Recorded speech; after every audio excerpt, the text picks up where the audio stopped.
میں جو سمجھا وہ بات کر کے وہ احمد جاوید صاحب کو یہ جو انٹرویو چھپا ہے فرائیڈے اسپیشل میں، اس میں جو خاص طور پہ بہت سی اہم باتیں انہوں نے کی ہیں، اور 3-4 حوالوں سے میں اپنی جو طالب علمانہ حوالے سے میں نے جو چیزوں کو سمجھنے کی کوشش کی، اور میں سمجھتا ہوں اپنی میری جو رائے بنی کہ یہ ایک پورا ایک کمپلیٹ ایک نیریٹو انہوں نے دیا، جیسا آج کل بڑی اصطلاح چونکہ استعمال ہو رہی ہے کہ ایک بیانیہ اور متبادل بیانیہ کی بات۔ بسم اللہ الرحمن الرحیم۔ اب بعض اسباب کی وجہ سے، ٹیکنالوجی میں ترقی کی وجہ سے اور ترقی اور خوشحالی کے تصورات سب تہذیبوں میں مشترک ہو جانے کی وجہ سے ایک اب جو انسانی سچویشنز بن رہی ہیں،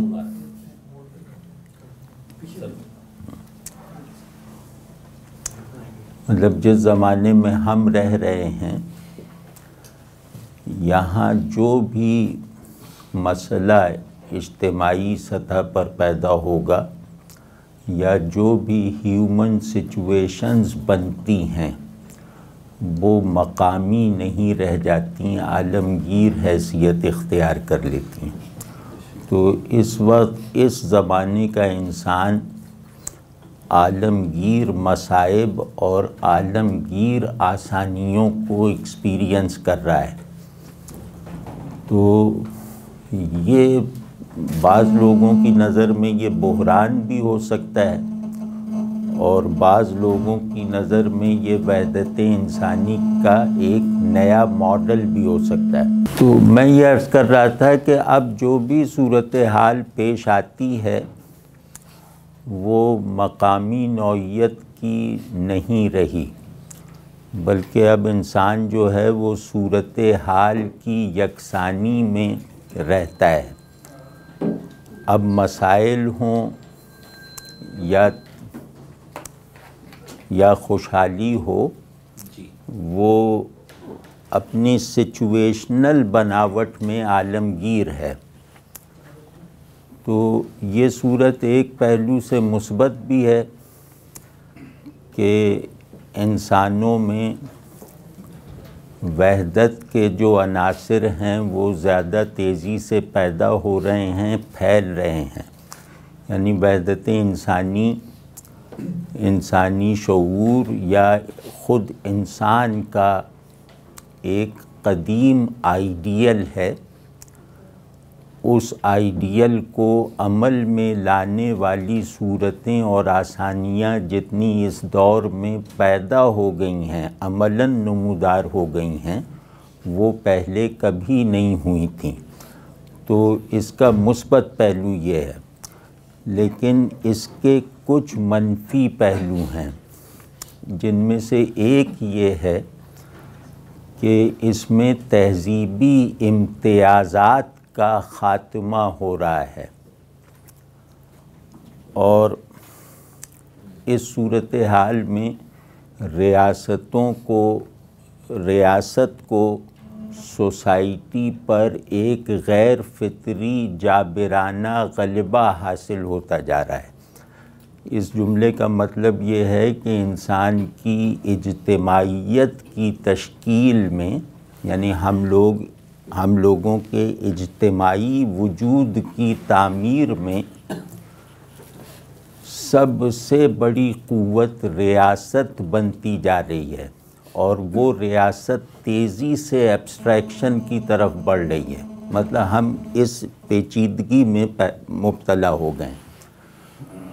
تو اگر انسانی اجتماعیت، ریاست اور پھر ایک ایبسٹریکٹ اسٹیٹ ہوڈ کے تابع چلی جائے تو انسانوں کے بہت سے پوٹینشیلز عمل میں آنے سے رہ جاتے ہیں۔ اس کی ایک مثال یہ ہے کہ پھر انسانی ذہن اور اس کی دنیا پر سے نظریاتی گرفت ہٹنے کا عمل شروع ہو جاتا ہے۔ تو جس کو میں منفی پہلو کہہ رہا ہوں، تو مثال کے طور پہ دو منفی پہلو عرض کر رہا ہوں جسے ہمیں بہت شدت کے ساتھ بھگتنا پڑ رہا ہے۔ وہ منفی پہلو تو یہ ہے ایک گلوبلائزڈ ورژن آف ایونٹس اور گلوبلائزڈ ورژن آف ہیومینٹی نے ان تہذیبی امتیازات کا خاتمہ کر دیا ہے جن امتیازات کے نہ ہونے کی وجہ سے انسان کے بارے میں درست تصور باندھا نہیں جا سکتا۔ تو اس بات کو تھوڑا ہم اپنی روایتی اصطلاح میں کہیں تو وہ یہ ہوگی کہ انسان کو اس کی کثرت اور تنوع کے ساتھ ہی ڈیفائن کیا جا سکتا ہے، اس میں کوئی آرگینک، بایولوجیکل یا انتظامی وحدت کی شکل دے کر اس کی تعریف نہیں کی جا سکتی۔ تو موجودہ جو صورتحال ہے، موجودہ جو مزاج آدمیت ہے، اس میں سے یہ عنصر ختم ہوتا جا رہا ہے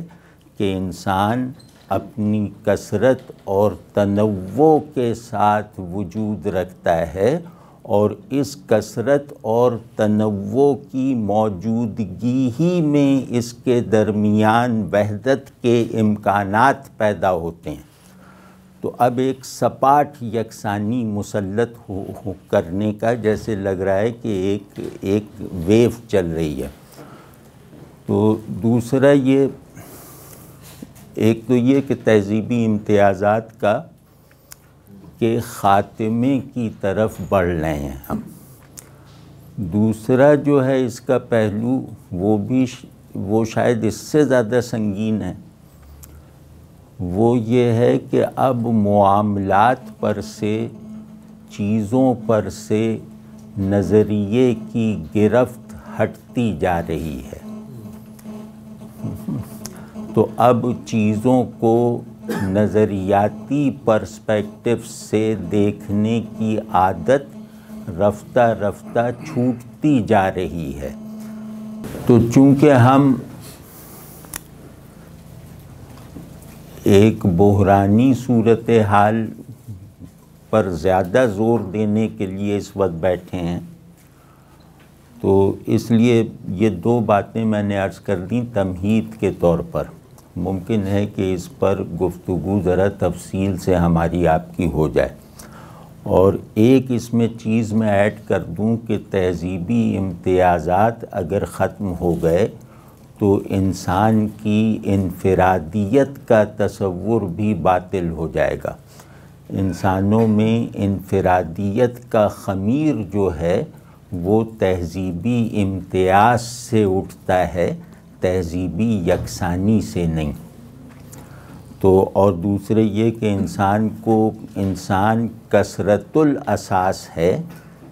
اسی آئیڈیا پر اس کی شخصیت اور اس کی انفرادیت کی تعمیر ہوتی ہے۔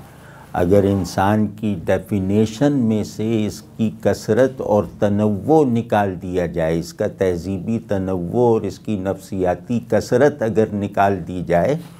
تو پھر انفرادیت کی تعمیر کا مٹیریل باقی ہی نہیں رہتا، کیونکہ انفرادیت کی تشکیل انہی دو عناصر پہ ہوتی ہے۔ تو اب مطلب یہ میں نے تمہیداً کچھ باتیں عرض کر دیں، اور اس میں یہ کہ اگر ہم اس کو اپنے نقطۂ نظر سے دیکھیں، میں دو چیزیں پیشگی صفائی کے طور پہ عرض کر دوں کہ جس انٹرویو کا حوالہ دیا جا رہا ہے وہ کسی وجہ سے پورا نہیں ہے، اور اس میں کچھ غلطیاں ہیں۔ اس میں بنیادی کوتاہی میری ہے کہ ان بیچاروں نے مجھے ڈرافٹ کر کے دیا تھا، لیکن میں مصروف ہونے کی وجہ سے دیکھ نہ سکا، اور ان سے میں نے کہا کہ آپ ویسے ہی جیسا چاہیں چھاپ دیں۔ لیکن یہ کہ اس میں کچھ چیزیں مبہم ہیں، کچھ چیزیں ادھوری ہیں، کچھ باتیں غلط ہیں۔ تو اگر وہ پورا ہو جاتا تو شاید یہ خامیاں نہ رہتیں، مطلب غلطیاں رہ جاتیں لیکن اظہار کی خامیاں نہ رہتیں۔ تو ایک تو یہ آپ کے گوش گزار کرنا تھا۔ دوسرے یہ کہ محض اس لیے کہ آپ کو کس ذہن کے، کس فکر کے ایک ناچیز آدمی سے مکالمہ کرنا ہے، تو وہ بہتر ہو جاتا ہے کہ جس سے آپ بات کر رہے ہوں اس کی ذہنی اور فکری پوزیشن آپ کے پیشگی علم میں ہو، تو سوالات یا مکالمے کا رخ متعین ہو جاتا ہے۔ تو میں مطلب یہ کہ اسلام کے بارے میں یہ تصور رکھتا ہوں، اس پر کم از کم خود کو مطمئن کر دینے والے دلائل بھی رکھتا ہوں کہ اسلام کا مطلب ہے انسان اپنی انفرادیت اور اپنی اجتماعیت کی تمام سطحوں پر اللہ سے متعلق رہ کر دکھائے۔ تو اس تھیوری کو ماننے والا ہوں، اور اس میں کسی طرح کی مطلب کہ اس میں کوئی کٹوتی اگر کی جائے تو سرے دست میں اس کے خلاف ہوں کہ اسلام کا اصل مخاطب فرد ہے یا معاشرہ ہے یا ریاست ہے، کیونکہ انسان کا اسٹرکچر ایسا ہے کہ بیچ تو فرد ہی ہے نا۔ تو لیکن یہ کہ یہ بھی انسان کی اسٹرکچرل مطلب حدود ہیں کہ وہ فرد سے نمو کر کے اجتماعیت کے دائرے اگر تشکیل نہیں دیتا، اپنے شعور کی قوتوں کے ساتھ، اپنے وجود کی حالتوں کے ساتھ، انسانی اجتماعیت نام ہے انسانی شعور اور اس کے وجودی احوال کی پروڈکٹ کا، تو جو تصورات اور احوال کے ساتھ اپنی اجتماعیت کو تشکیل نہیں دیتا، وہ فرد کی حیثیت سے بھی انسان ہونا کوالیفائی نہیں کرتا۔ تو انسان ہونا فرد کی حیثیت سے اجتماعی وجود میں ڈھلنے کا مسلسل عمل ہے۔ تو لہٰذا جب ہم کل انسان کو مخاطب اسلام سمجھ کر بات کریں گے تو انفرادیت، معاشرہ، ریاست، یہ سب واقعاتی تقسیمیں تو ہیں، حقیقی تقسیم نہیں ہیں۔ تو یہ میں نے اپنے تعارف میں عرض کر دیا، اور میں اسلام کو بطور نظریہ اپلائی کرنے یا اسلام کو راہ ہدایت کا رہنما بنانے یا اسلام سے کوئی بھی انفرادی اور اجتماعی مفاد حاصل کرنے کی ہر کوشش میں اگر شریک نہیں ہوں تو ان کا خیر خواہ ضرور ہوں۔ مطلب میری کسی بھی اسلامی موومنٹ سے یہ تو ہو سکتا ہے کہ مجھے کوئی اختلاف ہو، لیکن یہ نہیں ہو سکتا کہ یہ اختلاف ان کی بدخواہی پر ہو۔ تو اب جیسا ارشاد فرما۔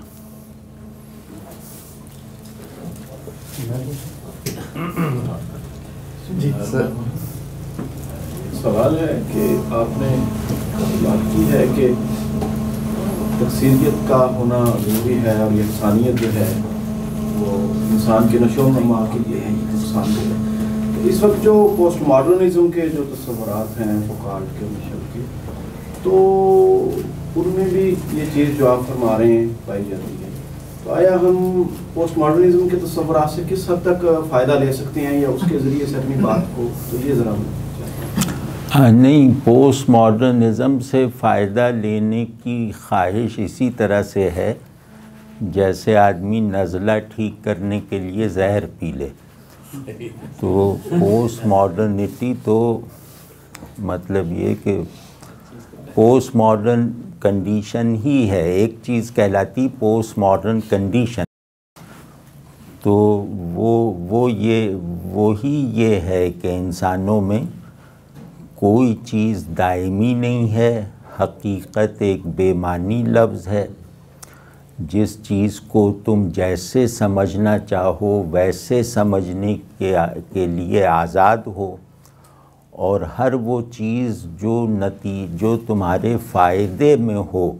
اس کو اختیار کرنے پر کسی طرح کی خارجی، اخلاقی، قانونی اور مذہبی بندش غلط ہے. تو پوسٹ ماڈرنزم جس پہلو کی طرف آپ اشارہ کر رہے ہیں کہ تکثیریت ان کا موضوع ہے،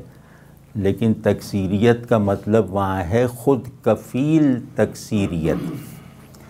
مطلب اس کا ہر یونٹ جو ہے وہ ایک تو حالت تبدیلی میں رہے گا، اور دوسرے یہ کہ دوسرے یونٹ سے کسی بھی طرح کا کوئی تعلق نہیں رکھتا ہوگا. تو وہ تکثیریت تو ہم نہیں کہہ رہے. تکثیریت اگر یہ لفظ استعمال کرنا چاہیں، پلورالٹی، تو ہم کہتے ہیں کہ ایک انسان کثرت کی بنیاد پر ڈیفائن ہوتا ہے اور وحدت کے آئیڈیا سے سمجھا جاتا ہے. واضح ہے نا؟ تو پوسٹ ماڈرنزم میں یونیورسل وحدت کا انکار ہے. انسانوں میں جو وحدت کا جوہر ہے اس کا انکار ہے، اور ان کی ورکنگ تکثیریت کے پیچھے وہ بھاگتے ہیں. سر اس میں اگر بالکل سادہ سی بات کی جائے، سب سے پہلا جو ایک ڈائلیما رہتا ہے وہ باقی جو دنیا ہے اس سے انٹریکٹ کرنے کا ہے ہمارا دین مسلم. اس میں کیا ہم اس طرح کی ایک بات اپنے لیے سمجھ سکتے ہیں کہ ہم دنیا کو یہ کہیں کہ آپ کے تمام تر تہذیبی اور انفرادی تنوع کے ساتھ ہم آپ کو قبول کرتے ہیں، ایکسیپٹ کرتے ہیں، اور جو کامن ہیومن انڈیورز ہیں جیسے علم ہے یا اور ایسے معاملات ہیں اس میں ہم آپ کے ساتھ ہیں اور آپ سے استفادہ بھی کرتے ہیں. اور اپنی طرف سے یہ کہیں کہ آپ کے لیے بینگ اے مسلمان اور صرف مسلمان ہونے کی آپ کے لیے ہمارا پہلا جذبہ خیر خواہی کا ہے. آپ کو ہم سے جو یعنی ہم سے آپ کو فیض ہی ملے گا. ہمارے پاس آپ کے لیے ایک اچھی پیغام بھی ہے اور اچھا عمل بھی ہے، چاہے وہ معاملات کی بات ہو، چاہے وہ سیاست کی بات ہو، چاہے وہ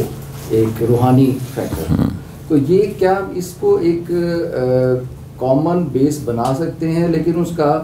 جو فوکس ہے وہ سیکولرزم نہ ہو، بلکہ یہ ہو کہ چونکہ ہم مسلمان ہیں اس لیے یہ کر رہے ہیں. یعنی اگر ہم مسلمان نہ ہوتے تو پھر شاید ہمارا اور ہوتا ہے، لیکن بینگ اے مسلم ہماری یہ رسپانسبلٹی ہے کہ ہم آپ کو ایکسیپٹ کریں اور آپ کے لیے خیر خواہی کریں. کیا کہنے یہ پوری بات حرف بحرف درست ہے، اور اس پوری بات کو عمل میں لانے ہی میں ہماری سروائیول ہے. یہ جو ہے یہ پوری جو انہوں نے جو فرمائی ہے اس کا حرف درست ہے. اگر میں کہوں کہ توارد ہو گیا ہے تو غلط نہیں ہوگا. میں اس کو نظریے کی حیثیت دیتا ہوں. یہ بات یہ فرما رہے ہیں کہ مسلمان کی سب سے بڑی ذمہ داری یہ ہے کہ وہ کافر و مومن دونوں کا خیر خواہ ہو، اور اپنی خیر خواہی کو اپنے عمل سے ایکسپریس کرے، اور انسانوں کے درمیان جو وحدت کے فطری اخلاقی مظاہر موجود ہیں انہیں اپنے پیغام کی ترسیل ہی میں نہیں، اپنے اندرونی نظام کی تعمیر میں بھی استعمال کر کے دکھائے. تو یہ میں تو اس سے متفق ہوں. مطلب میں اس کے جواب میں کچھ نہیں کہہ سکتا. ایک یہ اچھا سوال ہے. اس کے ساتھ ایک جڑی ہوئی بات یہ ہے کہ اگر آپ نے یہ نقطۂ نظر لینا ہے جو درست ہے، اور میں بھی اسی کو سمجھتا ہوں، تو پھر آپ اپنی شناخت پہ حد سے زیادہ اصرار جب سے بات شروع کرتے ہیں تو آپ already you start with a division. تو آپ پھر خود کو کانفیڈنٹلی کائنات میں مخاطبی انسان کو بنائیں، اور جس میں آپ کی پھر جو آئیڈینٹی ہے وہ خود ہی اس کو انفارم کرے کہ آپ کون ہیں۔ اس میں فرق ہے یہ کہنے میں صرف کہ کیونکہ جو پرابلم ہوا ہے وہ یہ ہوا ہے کہ آپ نے کائنات کو ایڈریس کیا ہے قرآن میں، اور انسان کو ایڈریس کیا ہے قرآن میں، اور آپ نے اس کو بالکل مسلمانوں کے انٹرنل نریٹو اور اس پہ لے گئے ہیں، اور اس سے بھی پھر ایک پولیٹیکل اس کے اوپر بہت توجہ چلی گئی ہے ساری، اور پھر پولیٹیکل اسلامزم سے پھر ساری توجہ آج کے رسپانس پہ چلی گئی ہے۔ چنانچہ آپ جو ڈسکشن ہے اس کو پچ ہی نہیں کر سکتے، نہ اسپرچویلٹی پہ، نہ وہ بگ کویسچن جو انسان کو درپیش ہیں۔ آپ زیادہ تر چلے جاتے ہیں وہ جو بگ کویسچن جو آپ کی امت مسلمہ کو درپیش ہیں، چنانچہ آپ آلریڈی ایک بڑے تنگ دائرے میں بات کر رہے ہوتے ہیں۔ اس کا نقصان یہ ہوا ہے کہ آپ کے پورا کا پورا ڈائلاگ انورڈ لوکنگ ہے، پوری کائنات انورڈ لوکنگ ہے، اور وہ بھی بڑی ڈویزو ہے۔ کیا اس کی امپلیکیشن یہ ہے؟ اور ایسا ہے تو پھر آپ کو بالکل ایک فردر اس کی امپلیکیشن یہ ہے کہ آپ ایک بولڈر اس سے شروع کریں گے بغیر کسی مدافعت کے۔ آپ دنیا اگر مثال کے طور پر آپ کا یہ مسئلہ بھی پھر ہوگا کہ دنیا میں اگر بہت سی جگہوں پہ امن نہیں ہے، چاہے وہ مسلمان ریاستیں ہیں یا نہیں ہیں، تو بھی آپ ایک موقف رکھتے ہوں گے۔ یا اگر مثال کے طور پر کسی بہت بڑی بیماری کسی کنٹری میں آ گئی ہے تو وہ بھی آپ کا مسئلہ بنے گا کہ وہ انسانیت کا مسئلہ ہے، نہ کہ آپ صرف ایک مسئلہ جو کشمیر یا فلسطین۔ یعنی میرا مطلب یہ ہے کہ آپ کے پھر جو دنیا کے بارے میں تصور ہے وہ نسبتاً زیادہ آفاقی ہوگا، جو کہ شاید مطلوب بھی تھا۔ کیا یہ ایسے ہی ہے یا اس کو تھوڑا سا؟ ہاں بالکل بالکل، کیونکہ رسول اللہ صلی اللہ علیہ وسلم نے فرمایا ہے، 6 باتیں ارشاد فرمائی ہیں کہ مجھے ان 6 باتوں میں پچھلے انبیاء کے مقابلے میں امتیاز عطا کیا گیا۔ تو ان میں سے ایک بات یہ ہے کہ میرا پیغام ہر انسان کے لیے قیامت تک کے لیے ہے۔ پہلے انبیاء کی نبوتیں مقامی، زبانی اور زمانی ہوا کرتی تھیں۔ میرا پیغام یونیورسل ہے، ہر بشر کے لیے ہے اور قیامت تک کے لیے۔ تو رسول اللہ صلی اللہ علیہ وسلم کے آنے سے دین کا یونیورسل سبسٹنس جو ہے وہ مینیفیسٹ ہوا ہے۔ تو اپنے دین کے آفاقی جوہر کا نمائندہ بنے بغیر ہم اس دین سے مقامی فائدہ بھی نہیں اٹھا سکتے۔ تو یہ بالکل ٹھیک ہے۔ تو اب جاوید صاحب کے ایک فقرے پہ میں اپنا بھی جوابی جملہ کہہ دوں۔ وہ بالکل انہوں نے جو بات کی کہ دین کیونکہ آخری دین ہے نا، آخری دین ہونے کا مطلب ہی یہ ہے کہ یہ آفاقی دین ہے، اب کوئی اور دین نہیں آنا۔ تو وہ جو ایک چیز شاید جاوید صاحب متوجہ ہوں تو وہ خود اس کو دیکھ لیں، وہ یہ کہ قرآن کا مخاطب انسان ہے اور مسلمانوں نے زبردستی اس خطاب پر قبضہ کر لیا تو اسے تنگ دائرے میں لے آئے۔ تو اس جملے کو اس طرح بھی کہیں تو شاید ایک امکانی غلط فہمی بھی رفع ہو جائے، وہ یہ کہ قرآن کا مخاطب یقیناً انسان ہے، لیکن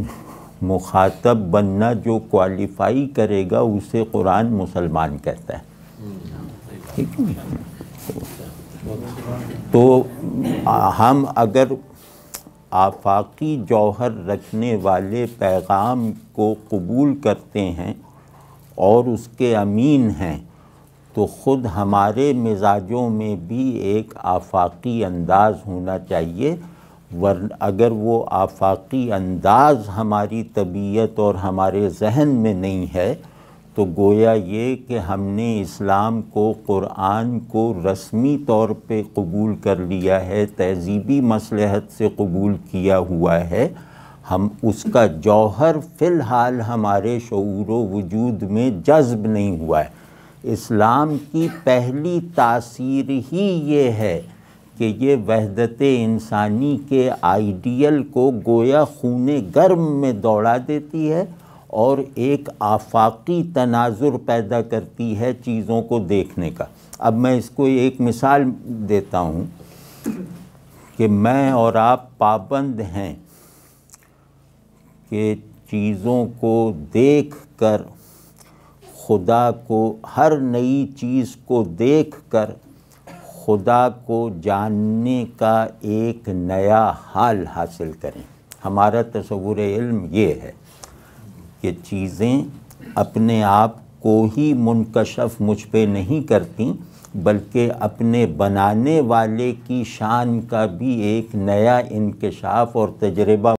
کام کرتی ہیں۔ تو جو خدا کے پرسپیکٹو سے چیزوں کو دیکھ رہا ہے، اس کا انداز نظر اور اس کی طبیعت اور اس کا مزاج ممکن ہے کہ آفاقی نہ ہو۔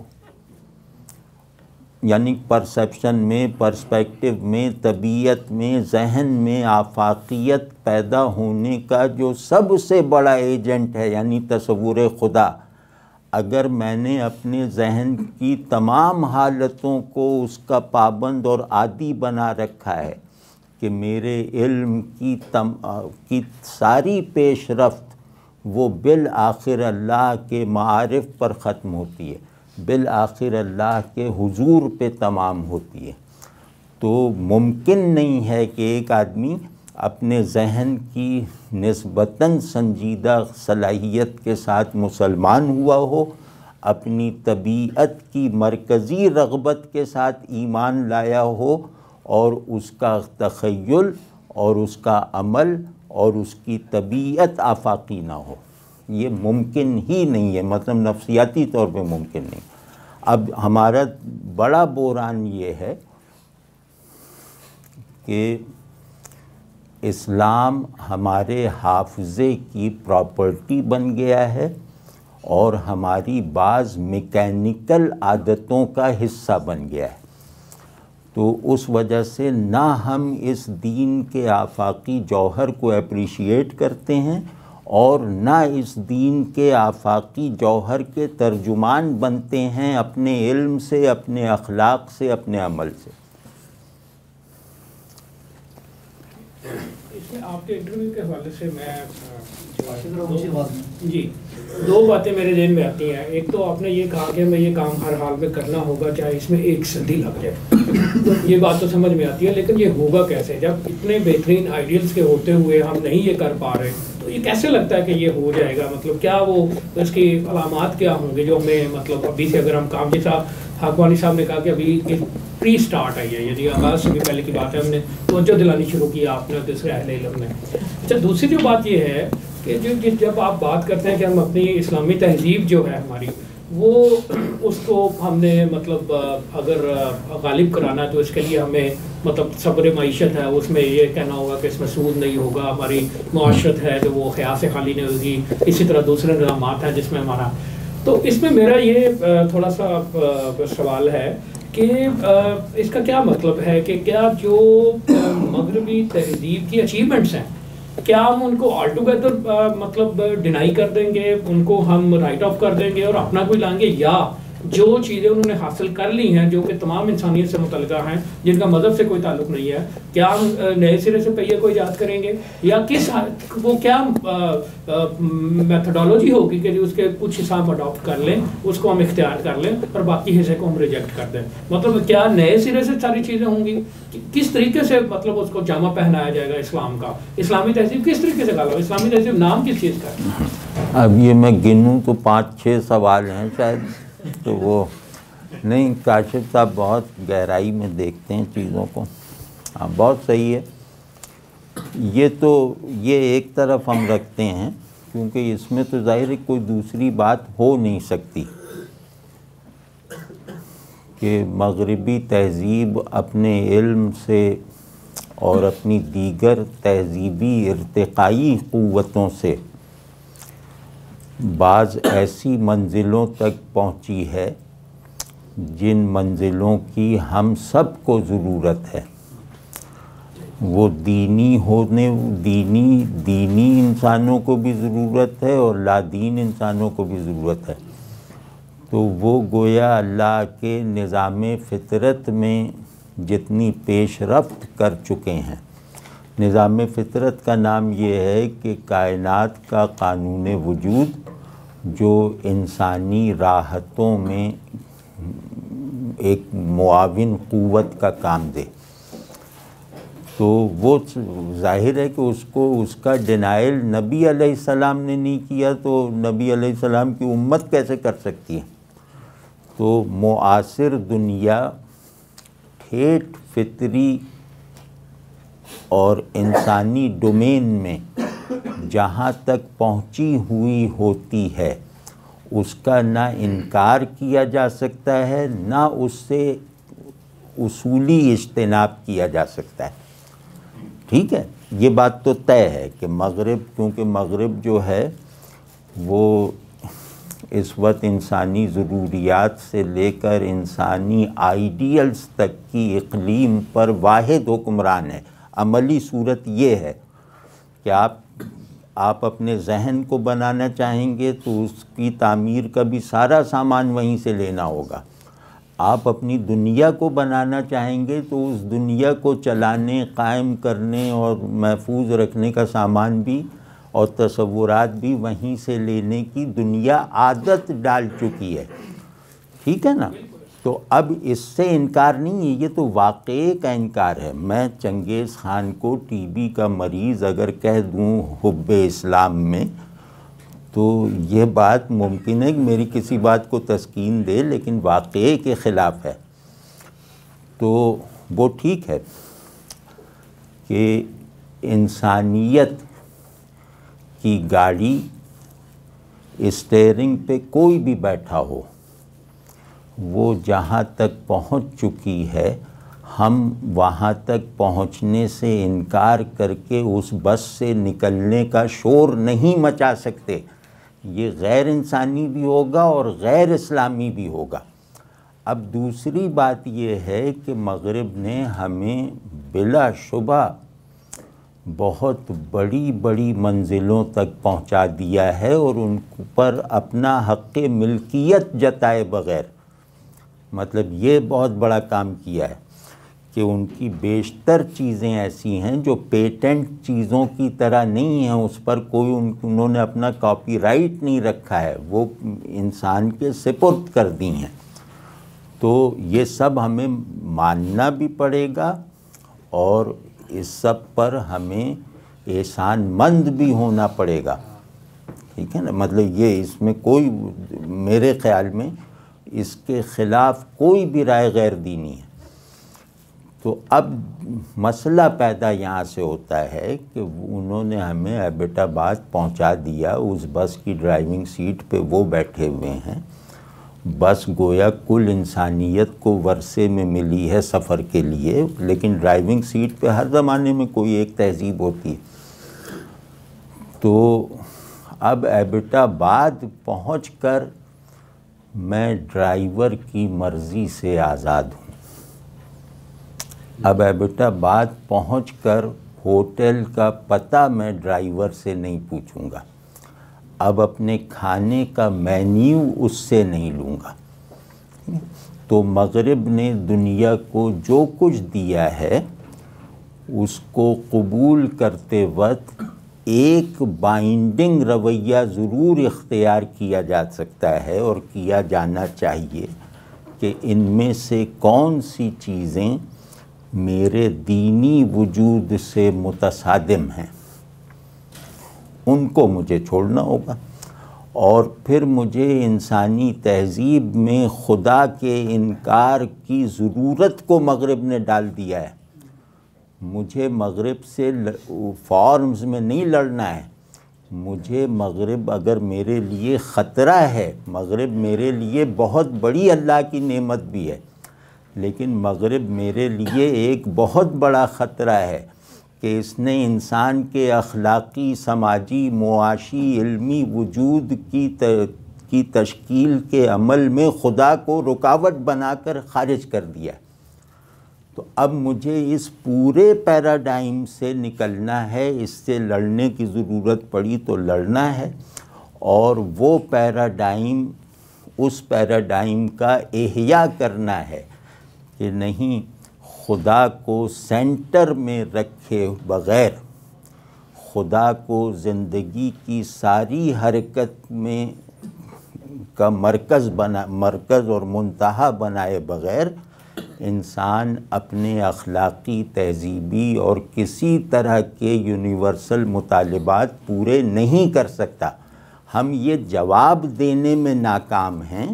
یہ جواب فی الحال ہمارے حافظے ہی تک محدود ہے، لیکن یہ جواب ایسا ہے کہ ویسٹ جس لاجک پر خدا کو باہر نکال رہا ہے،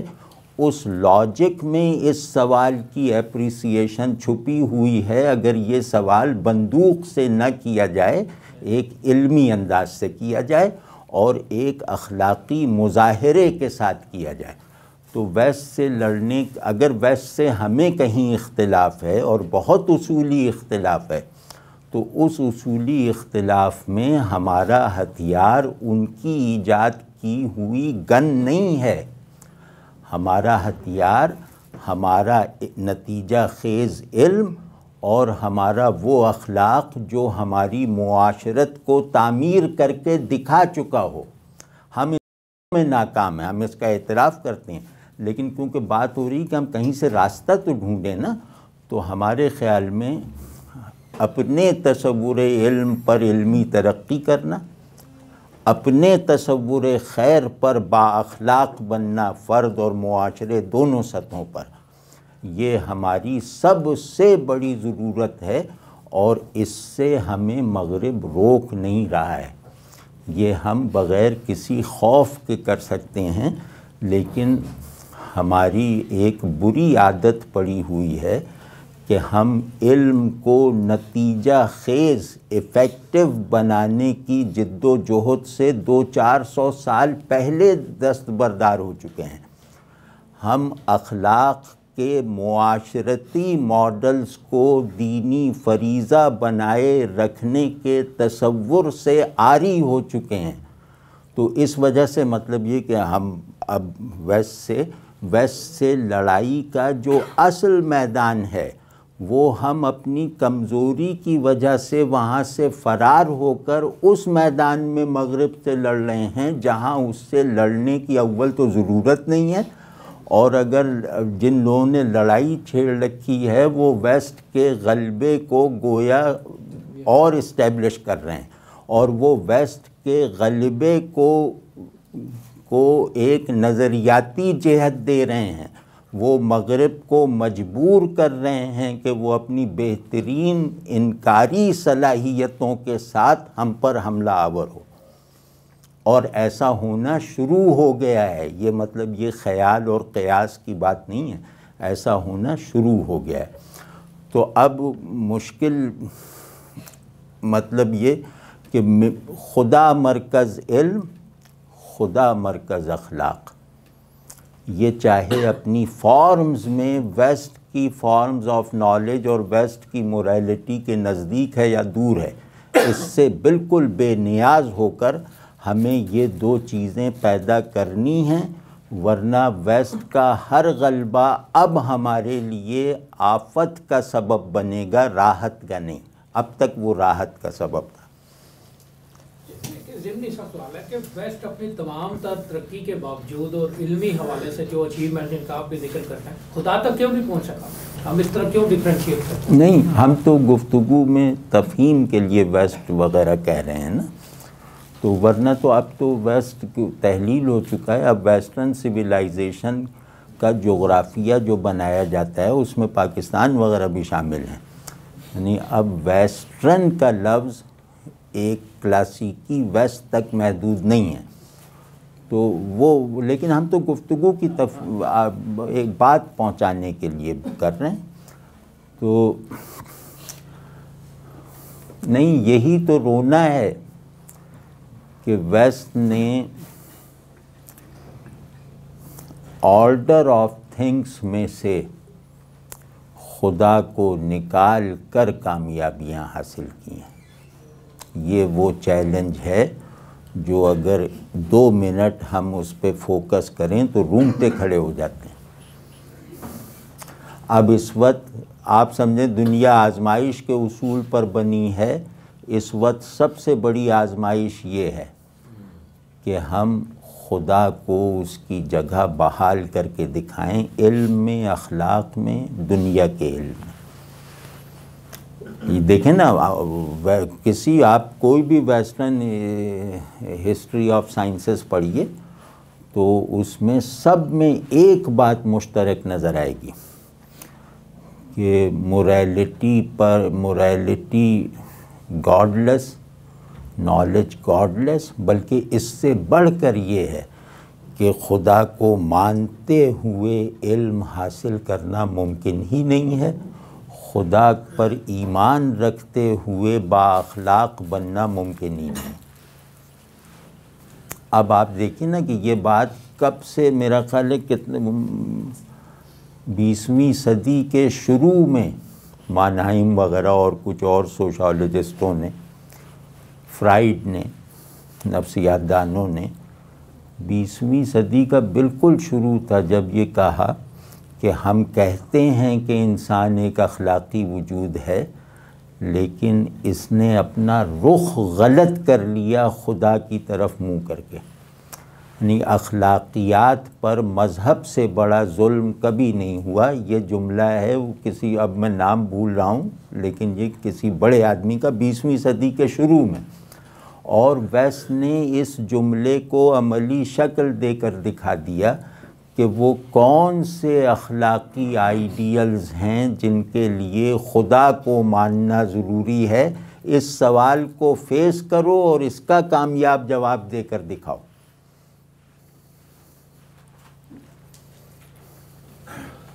جیسا میں نے کچھ پوچھنا تھا کہ کیونکہ بحث یہاں کافی عرصے سے ہوتی رہی ہے لبرل اور سیکولر کے حوالے سے، آپ کے انٹرویو میں بھی ایک جملہ اس میں موجود ہے جس میں آپ نے فرمایا تھا کہ جو ہے لبرل جو ہے وہ لازماً سیکولر جو ہے وہ ہوگا۔ ہمارے اس میں ذرا یہاں پر ڈفرینشیٹ بھی کیا جاتا ہے۔ پھر ریسنٹلی ہمارے پرائم منسٹر صاحب نے بھی کہا کہ اب پاکستان کو جو ہے لبرل ہونا چاہیے، اس کا سیکولر ہونے سے کوئی تعلق نہیں ہے۔ بھائی میں تو بڑا مایوس ہو گیا، بلکہ ہماری بدقسمتی پر جیسے مہر تصدیق لگ گئی کہ دو اصطلاحیں، دو ماڈرن یا انلائٹنڈ اصطلاحیں ایسی ہیں جو ہمارے جاہل حکمرانوں نے استعمال کی۔ ایک روشن خیالی پرویز مشرف کی، اور ایک بالآخر میاں نواز شریف کا لبرلزم۔ تو سچی بات یہ ہے کہ لبرلزم سے لڑنے والے اور لبرلزم کے اکثر حامی، سب کی میں بات نہیں کر رہا، اکثر حامی لبرلزم اور سیکولرزم کے بارے میں جانتے نہیں ہیں۔ ان کے بارے میں ان کا مبلغ علم اخبارات اور رسائل کی حد تک محدود ہے۔ تو لبرلزم پروجیکٹ آف انلائٹنمنٹ کے مینیفیسٹو کی ایک شق ہے۔ وہ جو پروجیکٹ جو رینیسانس آیا ہے نا، تو جو سیکنڈ رینیسانس ہے اس کو پروجیکٹ آف انلائٹنمنٹ کہتے ہیں، اور وہ ابھی جاری ہے، مطلب وہ کہیں ختم نہیں ہوا ہے۔ تو پروجیکٹ آف انلائٹنمنٹ کا جو مینیفیسٹو ہے اس میں لبرلزم ایک شق کے طور پر ہے، ایک اصول کے طور پر ہے، اور اس کا مطلب یہ ہے کہ کسی بے لچک پرسپیکٹو کو اپنے اور اپنی دنیا پر اپلائی نہ کرنا، نہ ہونے دینا،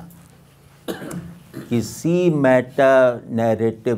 کو اپنے ذہن پر حاکم اور اپنی دنیا پر غالب نہ ہونے دینا، یہ ہے لبرلزم،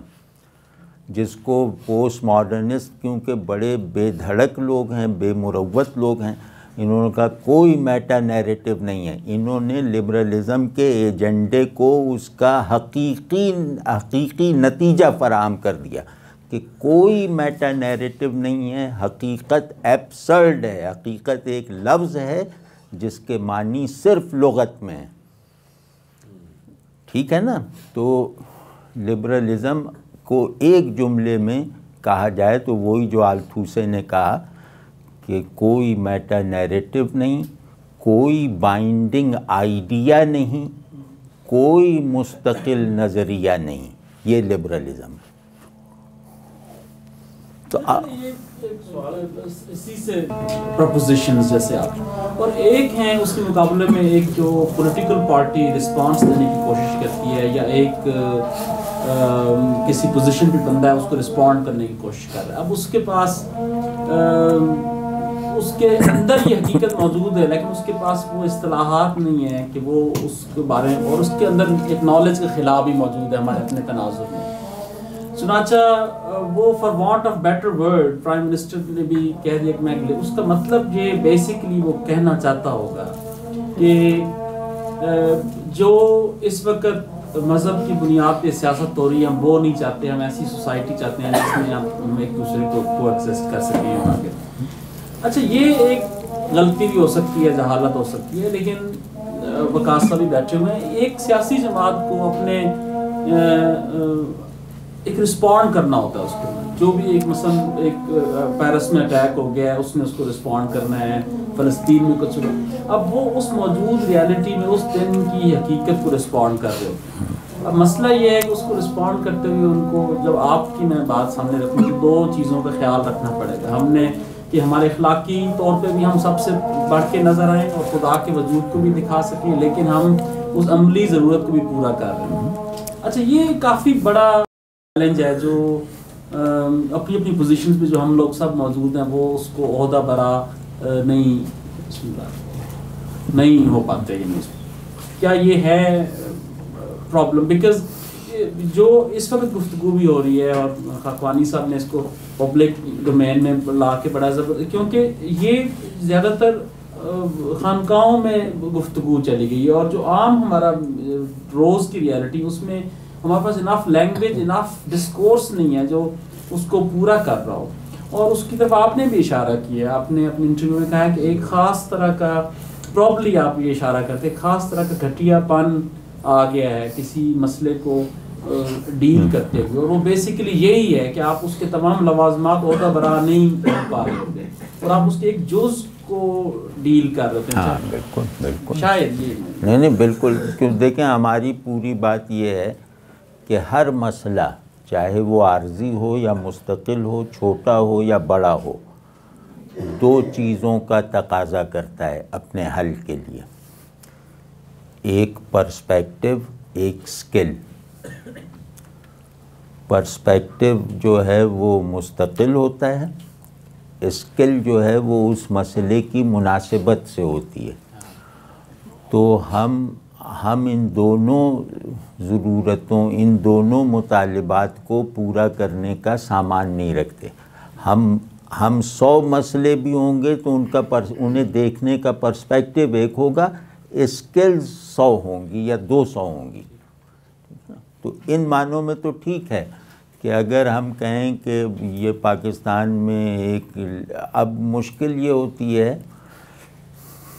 کہ اپنے مسائل کو اپنی اصطلاح میں بیان کرنا چاہیے، تب وہ حل ہوتا ہے۔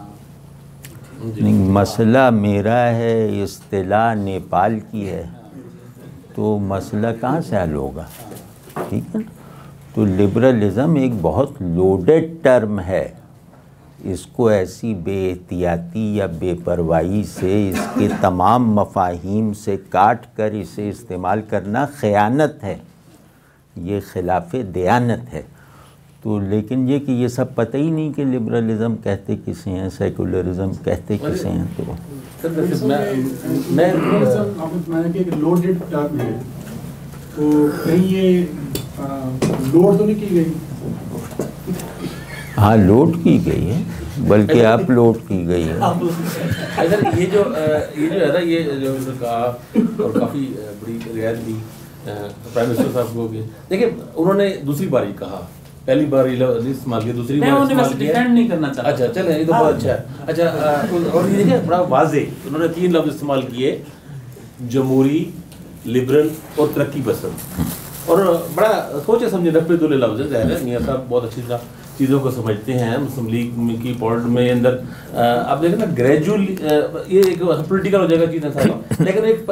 گریجولی شفٹ آیا ہے چیزوں کے حوالے سے، ان کے جو قریب لوگ ہیں ان کے حوالے سے وہ خاص سوچ ہے. اچھا میں جو اس کے ساتھ کرنا چاہ رہا ہوں لبرلزم کے، لبرل آپ نے تو یہ کہا ہے نا،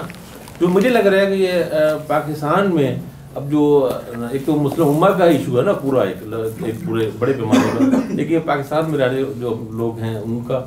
جو زیادہ بڑی لڑائی جو ابھی اگلی لڑنی ہے یا جو ایک چیلنج آئے گا وہ سیکولرزم کے حوالے سے، اور سیکولر اسٹیٹ سیکولر ہو یا نہ ہو. کیونکہ جاوید گامدی صاحب نے، میں ان کو نام لے رہا ہوں،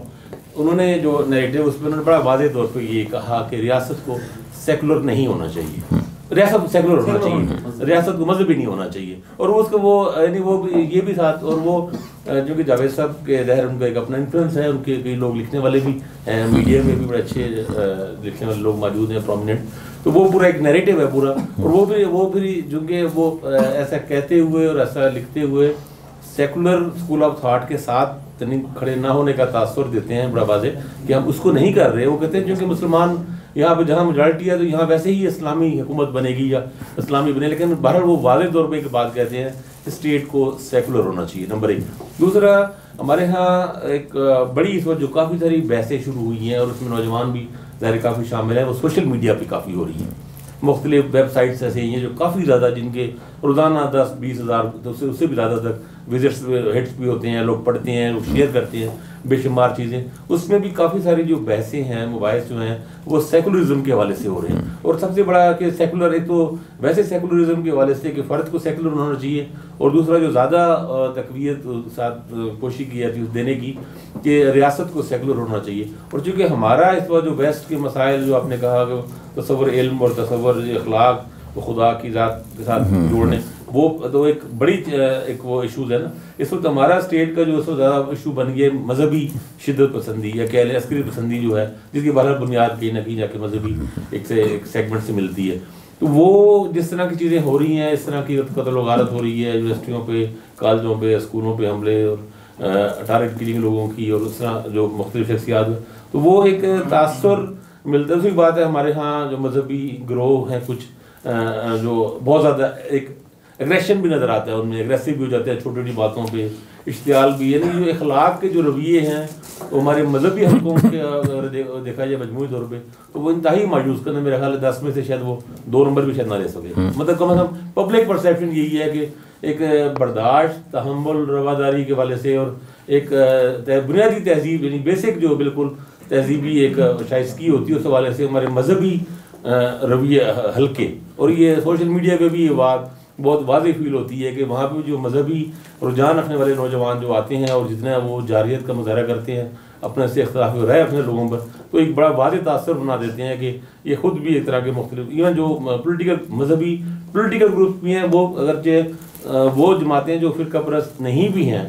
یعنی فرقہ وارانہ جماعتیں، ہمارے موسٹلی فرقہ وارانہ جماعتیں صرف ایک جماعت کی، اور اس کے بھی لوگ بعض اوقات تاثر لیتے ہیں کہ یہ بھی ایک طرح کا فرقہ ہی بن چکا ہے، یعنی دوسرے لوگ یہ تاثر لیتے ہیں. تو وہ سارا جو اگریشن سارا آ رہا ہے اس سے کئی لوگ ہیں جو سیکولر نہیں ہے یا ویسے مذہب بیزار نہیں ہیں، کیونکہ ہمارے یہاں تو کافی سارے مذہب بیزار لوگ ہیں، یا بہت سے ایسے لوگ ہیں کہ جو جنہوں نے سیکولرزم کی ان کو ایک آڑ مل جاتی ہے وہ لیتے ہیں. کئی لوگ جو ایسے نہیں بھی ہیں ان کو بھی یہ محسوس ہوتا ہے کہ یار یہ اگر اس ملک کو بچانا ہے اور چیزیں اگر ایک اعتدال میں لے کے آنی ہیں تو بھئی یہ چیزیں کچھ حد تک وہ سوچنا شروع مثلا ضرور ہو گئے ہیں کہ ایک سیکولر اسٹیٹ ہو جائے، اور وہ ایک یہ جو ان کو ایک کوشن سا ملتا ہے، مثلا وہ ایک اسکول آف تھاٹ سمجھتے ہیں کہ اسلامک اس کا نام لے کے استعمال کرتے ہیں چیزوں کو. تو یہ ایک زیادہ بڑی ایک میں سمجھتا ہوں کہ اس پہ زیادہ ضرورت ہے. سیکولرزم یا سیکولر اسٹیٹ کیوں نہیں ہونی چاہیے، کیوں ریاست کو مذہبی ہونا چاہیے، وہ اگر آپ اس پہ کریں گے تو وہ ذرا ہیلپ مل جائے گی لوگوں کو. بہت عمدہ،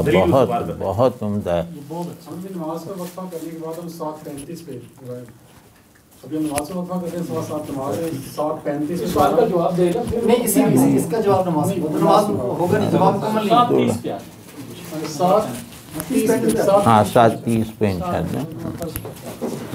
7 نماز ہے، 7 بھی اور 7 نماز بھی. اور مذہب نے پہلے تو وہی جو انسانیت کی آڑ لے کر، یا انہوں نے بھی کوشش یہ کی کہ اس کا جواب اس آزادی کی صورت میں دیا جائے،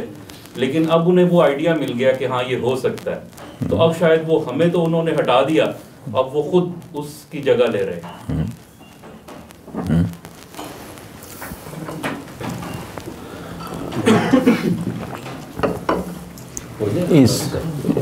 اس کا جواب مختصر ہے، یہ پہلے دے دوں میں؟ تو وہ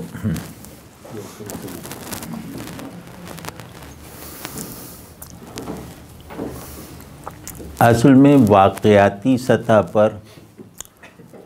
یہ بات ٹھیک ہے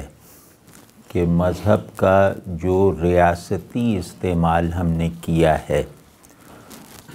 وہ جبر پر زیادہ مبنی ہے، اور ہمارے یہاں اب بھی جو مذہبی اسٹیٹس ہیں ان کے یہاں جبر جو ہے وہ اس نظام کی ریاستی جبر وہ اس نظام کی مرکزی قوت ہے۔ تو یہ بات ٹھیک ہے، اس کو ڈینائی نہیں کیا جا سکتا۔ اس کا سبب یہ ہے کہ ہم نے مذہب کی قانونی حیثیت، یعنی مذہب کو کیونکہ نظام کے لیے قانون کی بنیاد ضروری ہے، نظام میں ایک قانونی پن ہوتا ہے، تو ہم نے مذہب کو ایک قانون کی حیثیت دے کر اسے طاقت یا ضابطے کے طور پر نافذ کرنے کی ناکام کوششیں کی ہیں، اور خود مجھ ایسے آدمی کے لیے بھی یہ سوچنا ایک ہولناک خیال کی طرح محسوس ہوتا ہے کہ یہاں موجودہ مذہبی اسٹف حاکم بن جائے۔ مطلب مجھے یہ ایک خوف طاری ہو جاتا ہے یہ سوچ کر بھی۔ تو اس میں یہ ہے کہ قوت کے جینوین اور نیچرل اسٹرکچرز موجود نہ ہوں تو ہم قوت کو نظریاتی بنا لیتے ہیں۔ قوت کے جینوین اسٹرکچرز پیدا ہوتے ہیں علم اور اخلاق سے، یعنی انسان کے علم سے قوت جنریٹ ہوتی ہے اور انسان کے اخلاق سے۔ تو جب قوت کے اسٹرکچرز اپنی ان فطری بنیادوں سے محروم ہو جائیں تو ان کو نظریاتی اور اعتقادی اور مذہبی حیثیت دی جاتی ہے۔ تو ہمارا مذہبی ذہن، خصوصاً مذہبی سیاسی ذہن، اور اس میں بھی خاص طور پر وہ لوگ جو کامیاب ہوئے اپنی جد و جہد میں، وہ کیونکہ طاقت کی فطری بنیادیں پیدا کرنے میں ناکام رہے، مثال طور پہ کوئی ٹیکنالوجی نہیں بنا پائے، کوئی نظام معیشت نہ بنا پائے، کوئی ہتھیار نہ بنا پائے، وغیرہ وغیرہ، تو انہوں نے طاقت کا ایک مصنوعی ڈھانچہ تعمیر کر لیا، شریعت کے عنوان سے، قانون کے عنوان سے، نظریے کے عنوان سے، حتیٰ کہ دین کے نام سے۔ تو میری رائے میں ہم زمانے جدید میں، مطلب ایک صدی میں، دین کا ریاستی کردار میرے خیال میں دین کی اپنی منشا سے متصادم تھا، کیونکہ قرآن، اسلام کو لانے والے وہ اپنے مخاطب اور اپنے ماننے والوں کو بھی آزادی کے موقف اور احساس میں رکھتے تھے، پابندی اور غلامی کی نفسیات میں نہیں رکھتے تھے۔ یعنی ایمان کہتے اسے ہیں کہ کچھ بائنڈنگ آئیڈیاز کو مان کر اپنی آزادی کے حدود میں اضافہ کرنا۔ تو میرے خیال میں کہ ہمارے یہاں جو ایمانی سائیکی اور ایمانی پرسپیکٹو ہے وہ مذہبی سیاست میں سے غائب ہو چکا ہے، وہ مذہبی علوم میں کمزور پڑ چکا ہے۔ تو یہ سبب ہے، اور اس میں ویسٹ کا اعتراض تو دور کی بات ہے، یہ ہم لوگوں کا خوف ہے کہ یہاں فلاں جماعت نہ آ جائے، یہاں فلاں جماعت نہ آ جائے، اور یہ خوف ہماری دینداری کی وجہ سے ہے، ہماری دین بیزاری کی وجہ سے نہیں ہے۔ تو یہ ٹھیک ہے جب تک، جیسے میں عرض کر رہا تھا کہ ریاست پاور کا نام ہوتی ہے، ایک مربوط نتیجہ خیز طاقت، یہ ریاست کا دوسرا نام، پروڈکٹیو طاقت۔ تو جب تک ہم طاقت کے فطری اور آفاقی وسائل استعمال نہیں کریں گے، جب تک طاقت جس پانی سے طاقت کا پیڑ نمو پاتا ہے وہ چشمہ نہیں کھودیں گے، اس وقت تک ہم دین کو دین کو جبر کے سائے سے نکال نہیں سکیں گے۔ تو اس میں اعتراضات سب ٹھیک ہیں اور تجربے بھی ہیں، مشاہدے بھی ہیں، اور یہ سب ٹھیک ہے۔ مطلب بالکل آج ہمارے یہاں 2-3 ریاستیں ہیں جو اپنے آپ کو اسلامی ریاست، اسلامی جمہوریہ کہلاتی ہیں، تو ان کی ریاست کے پاس اصل طاقت جبر ہی ہے۔ وہ ریاستیں بالکل کھلے ہوئے جبر پہ چل رہی ہیں اور اس کو انہوں نے گویا اپنی دینی ذمہ داری بنا دیا ہے۔ تو اس پوری نفسیات کو انڈو کیے بغیر اور اس کی جگہ مطلب ایک خالص یا نیچرل ایمانی پرسپیکٹو علم اور اخلاق کی کھڑکیوں سے بنائے بغیر ہماری مذہبی سیاسی تحریکوں کی کامیابی ایک دینی المیہ ہوگی۔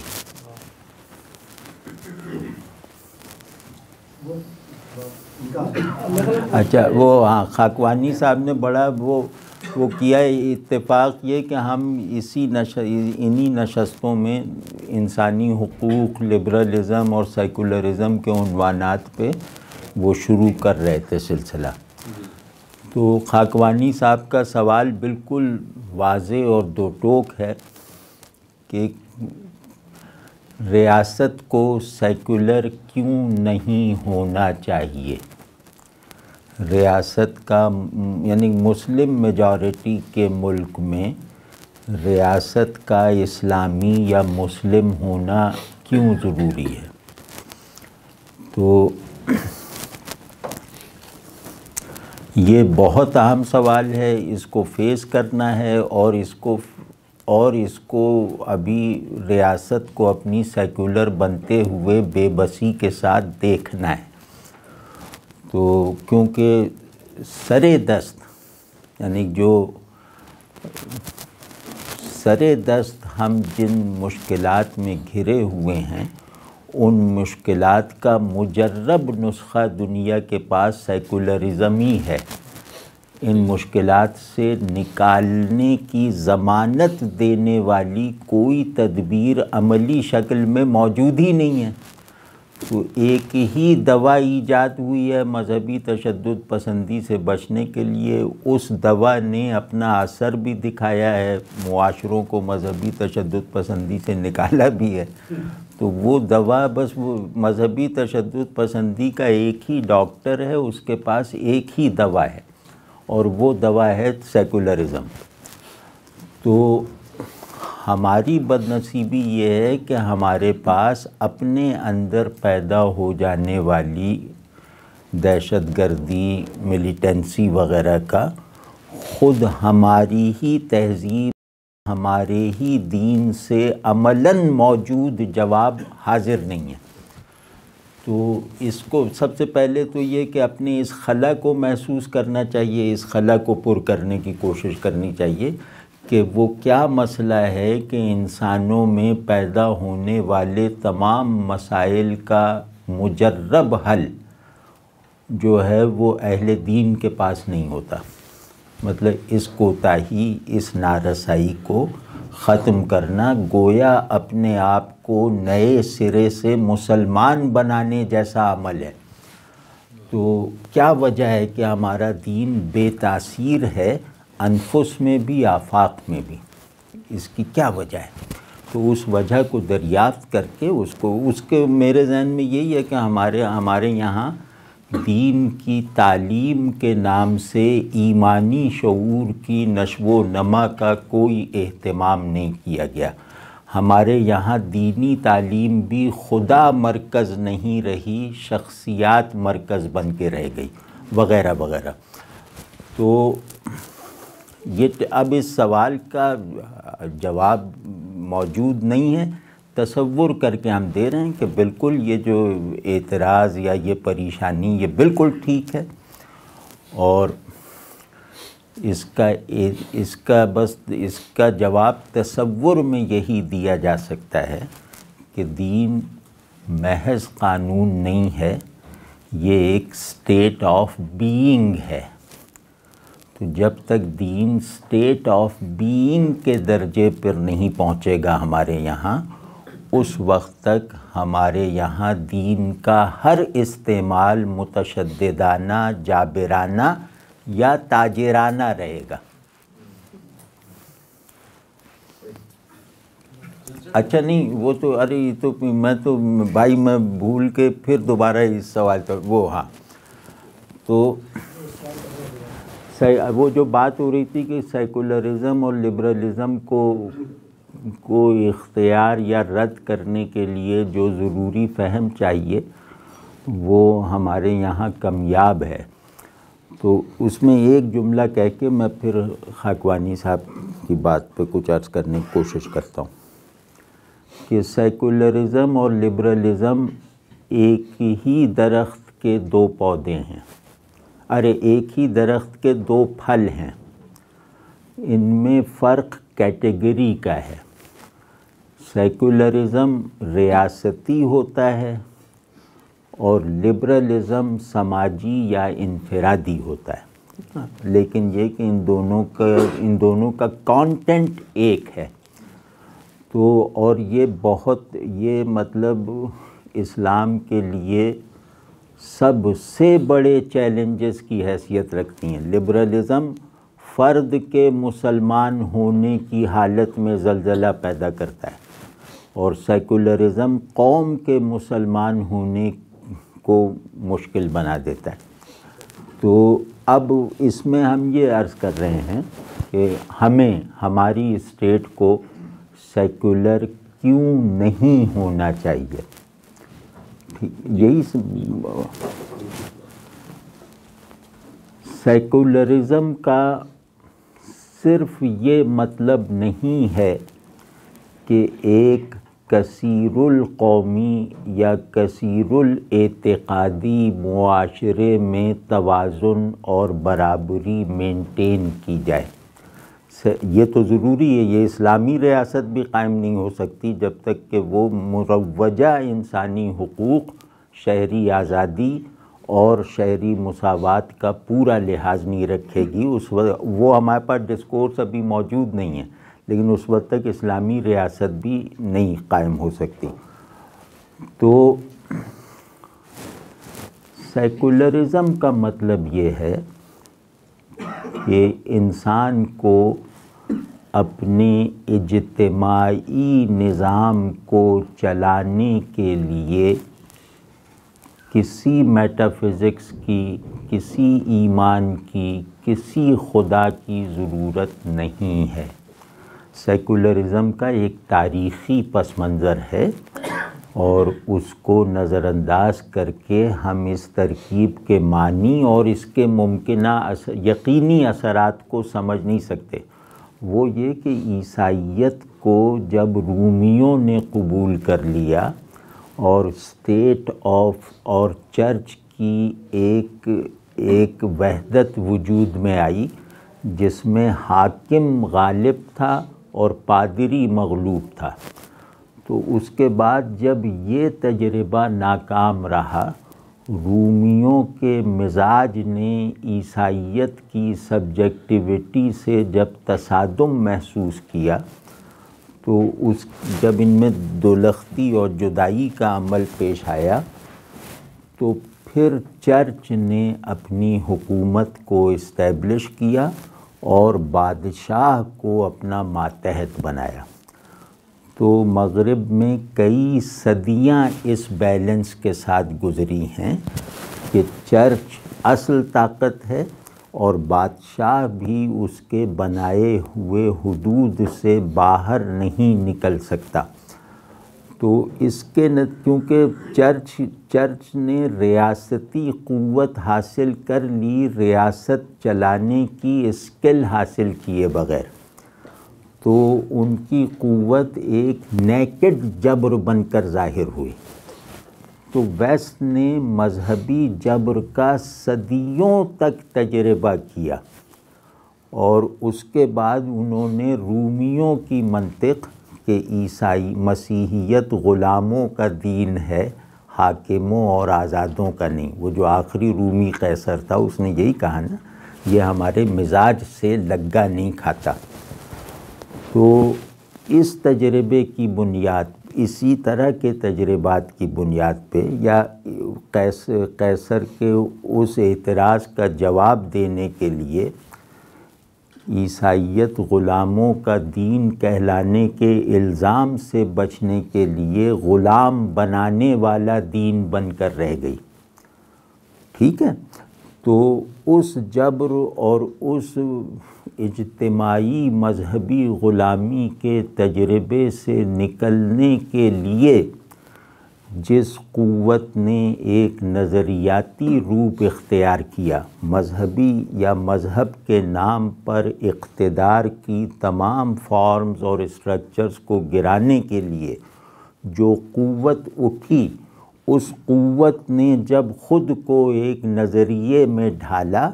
تو وہ نظریہ سیکولرزم ہے، اور سیکولرزم دنیا کے ان چند نظریات میں سے ایک ہے جن پر عمل پہلے ہوا، نام بعد میں رکھا گیا ہے۔ مطلب یہ مارکسزم یا کمیونزم کی طرح نہیں ہے کہ پہلے بیان ہوا پھر عمل میں آیا، سیکولرزم پہلے عمل میں آیا ہے پھر بیان ہوا ہے۔ تو یہ یعنی جو نظریات پہلے عمل میں آئے ہوں اور پھر بیان ہوئے ہوں، ان کی جڑیں اور تاثیر بہت گہری ہوتی ہے، اور وہ انسانی زندگی کے تمام پہلوؤں کا احاطہ کرنے کا دعویٰ رکھتے ہیں، قابل تصدیق دعویٰ رکھتے ہیں، یعنی وہ یوٹوپین اپروچ نہیں اختیار کرتے۔ تو سیکولرزم نے اپنے تمام دعووں کو اپنی نظریاتی تشکیل سے پہلے حاصل کر کے دکھایا ہوا ہے، اور ان سب دعووں کا یا اس ساری سیکولر ایجنڈے کا خلاصہ یہ ہے کہ انسان کو خدا کی آرائشی ضرورت ہو سکتی ہے، حقیقی حاجت نہیں ہو سکتی۔ یہ پورا سیکولرزم ہے کہ انسان کو خدا کی کوئی حقیقی ضرورت نہیں ہے، یہ ایک نفسیاتی طلب ہو سکتی ہے، ایک آرائشی خواہش ہو سکتی ہے، وغیرہ وغیرہ۔ تو سیکولرزم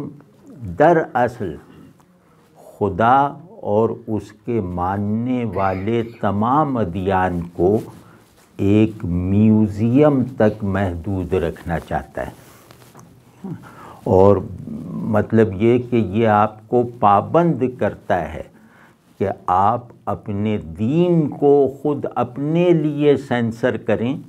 اور اس کے ان مطالبات کا عملاً انکار کریں جو مطالبات وہ اجتماعی زندگی کے قوانین بنانے کے لیے دیتا ہے۔ تو اب اس کا ترجمہ اگر لادینی نہیں ہے، لادینی اس کا غلط ترجمہ نہیں ہے۔ سیکولرزم ویسے کہتے ہیں دنیاویت کو، کہ دنیا کا کام دنیا کے علم سے ہی چلاؤ، لیکن یہ کہ دنیاویت یہ اصل میں للہیت کے مقابلے میں آئی ہے، یعنی حقیقت صرف دنیا ہے۔ تو ان معنوں میں مسلم سوسائٹی چاہے اسلام کے ساتھ تعلق میں رسمی ہی کیوں نہ رہ گئی ہو، چاہے جتنی غیر سنجیدہ ہو جائے، مسلم سوسائٹی سے تشکیل ہونے والی ریاست نفسیاتی طور پر، اس مزاجی طور پر سیکولر ہو ہی نہیں سکتی، کیونکہ اسلام اگر ایک ٹیگ کے طور پر بھی میرے ماتھے پہ چسپاں ہے تو میں وہ ٹیگ بھی مجھے کسی سیکولر آرڈر کا حصہ بننے کی اجازت نہیں دے گا، اور سیکولر آرڈر بھی اس رسمی ٹیگ کی موجودگی میں مجھے اپنا حصہ نہیں بنائے گا۔ تو دوسرا جواب، جیسے مجھے مجھے اگر اس ٹکراؤ کا سامنا کرنا پڑے کہ اللہ کیا چاہتا ہے اور دنیا کیا چاہتی ہے، تو تمام دستیاب منطق پر اس کا یہ جواب ویلڈ ہے، یہ جواب قابل قبول ہے کہ میں اس طرف توجہ ہی نہیں کروں گا کہ دنیا کیا چاہتی ہے اگر وہ خدا کیا چاہتا ہے سے متصادم ہے۔ ٹھیک ہے نا؟ دین کا خلاصہ یہ ہے کہ کسی بھی تصادم کے موقع پر خدا کے ساتھ کسی بھی چیز کا تصادم ہو جائے تو اس موقع پر کبھی خدا کی طرف پیٹھ نہ کرنا۔ تو دین اجتماعی زندگی میں اس عہد کا نام ہے کہ میں یا اللہ دنیا اگر آپ سے متصادم حالت میں آ گئی تو میں آپ سے وفاداری کے تمام تقاضے نبھاؤں گا، اپنی کمزوریوں کے باوجود، اپنے نقائص کے باوجود۔ تو اب ہم یہ دیکھتے ہیں کہ یہ مسلم سائیکی ہے، مطلب اس میں فاسق اور صالح دونوں نفسیاتی طور پر متحد ہیں کہ اللہ کے مقابلے میں کوئی کچھ نہیں ہے، چاہے ہمارا عمل اس کے خلاف گواہی دے، لیکن ہماری نفسیات اس مسلمے پر بنی ہے۔ تو سیکولرزم جو سچویشن پیدا کرے گا ریاستی آرڈر میں، وہ مجھے خدا کی حالت تصادم میں خدا کی طرف پیٹھ کرنے کا پابند بنائے گا۔ ایک ہے کہ میں خدا کی نافرمانی اپنی کمزوریوں سے کر رہا ہوں، اور ایک یہ ہے کہ میں خدا کی نافرمانی کو ایک اصول کے طور پر اختیار کر رہا ہوں۔ تو سیکولرزم مجھے اپنے خدا کی نافرمانی کے اصول پر کھڑا دیکھنا چاہتا ہے، اور خدا کے ساتھ میری فرما برداری کے تعلق کو اپنے آرڈر میں داخل ہونے کی اجازت نہیں دے گا۔ تو ان معنوں میں کسی مسلم اکثریتی اسٹیٹ کا سیکولر ہونا اس کے اسلام چھوڑنے کے مترادف ہے، اور یہ بھی کہ مجھے سیکولر ہونے کی اجازت یا دلیل کہاں سے لینی ہے۔ اب یہ بات میں ایک مسلمان ریاست کے شہری کی حیثیت سے اگر سوچوں تو میرے سامنے پہلا مسئلہ تو یہ آئے گا نا کہ سیکولر ہونا کہیں مجھے اپنے دین سے نکال تو نہیں دے گا۔ اب یہ بے عمل باعمل سب مسلمانوں کا مسئلہ ہے، تو ہم یہ کہہ رہے ہیں کہ سیکولر ہونا ہمیں اپنے دین سے یقیناً اسی طرح نکال دے گا جیسے اس نے مسیحیوں کو ان کے دین سے نکال دیا ہے، ایک۔ اور نمبر دو بات یہ ہے کہ وہ کیا سیکولرزم ہے جو مجھ سے کہتا ہے کہ ٹیم دا گاڈ، کہ مطلب یہ کہ یہ کیسی مطلب خدا کے منکر ذہن کے لیے بھی یہ ایک بچکانہ بات ہے کہ وہ خدا کے ماننے والوں سے یہ کہے کہ خدا کے اختیارات کو محدود کرو، خدا کو اپنا ماتحت بناؤ۔ سیکولرزم آپ کو خدا کو ماننے سے رسماً نہیں روکتا، وہ آپ کو اس اصول پر کاربند دیکھنا چاہتا ہے کہ خدا کو اپنا ماتحت بناؤ، خدا کو ٹیم کرو، نعوذ باللہ۔ تو اب مطلب میری کئی دلیلیں ہیں نا کہ اس خدا کا کیا مطلب ہے جو صرف خدائے افراد ہو اور افراد کے اجزاء سے بننے والے کل سے لا تعلق ہو۔ جی ایک جو اعتراض یا ایک سوال میں کرنے جا رہا ہوں کہ جو اس طرف سے کیا جاتا ہے جی سیکولر اس کی بات پوری تفہیم کے لیے، لیکن آپ نے کہا نا کہ بھائی خدا کو ٹیم کرنے کی بات اور سیکولرزم یہ کہتے ہیں۔ اب ہمیں جب واسطہ پڑتا ہے، ہمیں پڑتا ہے کہ جو پاکستانی سیکولر جو سیکولرزم کی بات کر رہے ہیں پاکستانی ورژن پہ کہہ لوں میں. ایک تو ہے نا کہ آپ جو ویسٹ کی کلاسیکل تاریخ میں دیکھتے ہیں یا آپ اس تاریخی پس منظر میں دیکھتے ہیں, ہمیں فوری واسطہ پڑتا ہے ان لوگوں سے, ان پاکستانیوں سے, چاہے وہ انٹیلیجنسیا کا حصہ ہیں, میڈیا میں ہیں, پولیٹیشنس ہیں, پولیٹیکل ورکر ہیں, سوشل ایکٹیوسٹ ہیں, یا جو لوگ جو یہ سوال اٹھاتے ہیں. اگرچہ وہ یہ کہتے ہیں, جن کا بات کرنے کی ہے کہ ہم یہ نہیں کہتے کہ آپ خدا کو ٹیم کرنے کی کوشش کریں, ہم یہ نہیں کہتے کہ آپ اپنے مذہب اپنے معاملات میں, انفرادی معاملات میں خدا یا مذہب کو آپ اپنے حساب سے, جیسے آپ ایک اچھا مذہبی بننا چاہتے ہیں بنے, تمام اپنی چیزوں میں عمل کریں. ہم یہ کہتے ہیں, یعنی وہ ان کا کہنا یہ ہے کہ اسٹیٹ کو سیکولر اس لیے ہونا چاہیے کیونکہ جب اسٹیٹ مذہبی ہوگی تو وہ کہیں نہ کہیں پہ جا کے مذہبی جبر بھی آئے گا, اور وہ کہیں نہ کہیں پہ جا کے کوئی زیادتی بھی ہو جائے گی, اور جو غیر مسلم ہیں یا اقلیتیں ہیں ان کے ساتھ شاید معاملات اس طرح نہ رہیں. اور اس میں پھر ایک دلیل جو دی جاتی ہے جو پاکستانی کانسٹیٹیوشن میں ہے, اور خاص طور پہ 18ویں ترمیم کے پہلے تو صرف پریزیڈنٹ کا تھا کہ وہ غیر مسلم نہیں بن سکتا, اب تو پرائم منسٹر کا بھی بن چکا ہے کہ غیر مسلم سربراہ مملکت پہلے تھا, اب سربراہ حکومت بھی نہیں بن سکتا. تو اس کی بھی وہ ظاہری میں ایک دلیل یہ دیتے ہیں کہ دیکھیں آپ اس طریقے کے ذریعے, کیونکہ ایک اسلامی ایک اسٹیٹ کا ساتھ اس میں قرارداد ہے, وہ مقاصد حصہ ہے, اور ہر چیز اس کے اثرات ہیں. اسی وجہ سے آپ نے جو پاکستانی غیر مسلم پاکستانی کو,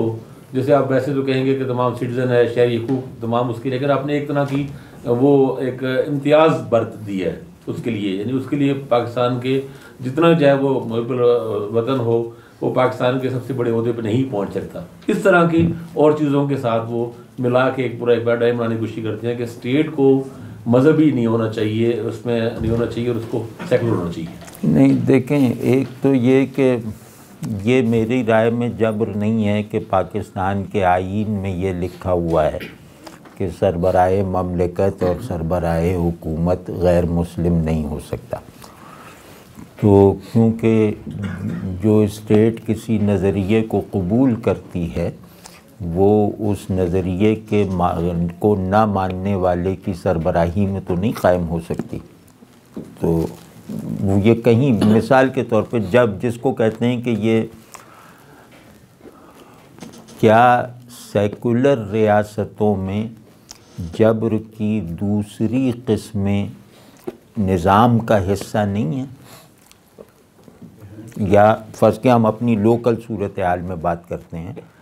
کہ کیا میں کسی چرچ میں سروس لیڈ کر سکتا ہوں؟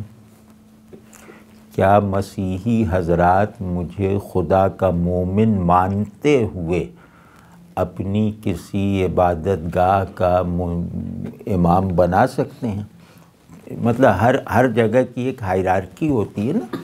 تو اسی طرح مسلم اسٹیٹ میں سربراہ مملکت اور سربراہ حکومت اگر غیر مسلم نہیں ہو سکتا تو یہ میری رائے میں کوئی جبر نہیں ہے, ایک انتظامی اور نظریاتی ضرورت ہے, بشرطے کہ یہاں غیر مسلم کے سربراہ مملکت نہ ہو سکنے کو غیر مسلموں کی تحقیر کا سبب نہ بننے دیا جائے. تو اس میں اب مثال طور پہ امریکہ میں آپ بایولوجی اگر پڑھاتے ہیں اور کلاس روم میں آپ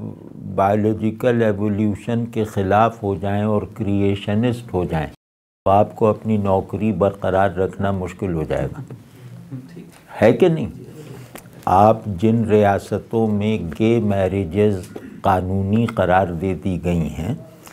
ان ریاستوں میں اس کے خلاف کوئی عمل کریں اور اس کو دعوت کا موضوع بنائیں تو آپ ریاست کی نظر میں اپنا مرتبہ گرا دیں گے. ٹھیک ہے نا, مطلب اس طرح کا جبر ایک ہوتا ہے انتظامی مضبوطی جو اس انتظام کی خلاف ورزی کرنے والے کو جبر کی طرح محسوس ہوتی ہے, اس نظام سے ہم آہنگی رکھنے والے کو انتظامی ضرورت لگتی ہے. تو دوسرا یہ ہمیں جو اصل چیلنج کا سامنا ہے ہم اس کے ساتھ بھی رہ سکتے ہیں, مطلب ہم اس کو اخلاقی سطح پر سیکولر معیارات پر بھی قابل قبول بنا سکتے ہیں کہ اسلامی جمہوریہ پاکستان کا سربراہ غیر مسلم نہیں ہو سکتا. یہ سیکولر ذہن کے لیے بھی ہم قابل قبول بنا سکتے ہیں, بشرطے کہ اسلامی ریاست کے تصور کو عملی صورت میں لا کر اسے انسانیت کے لیے مفید بنا کر دکھا دیں.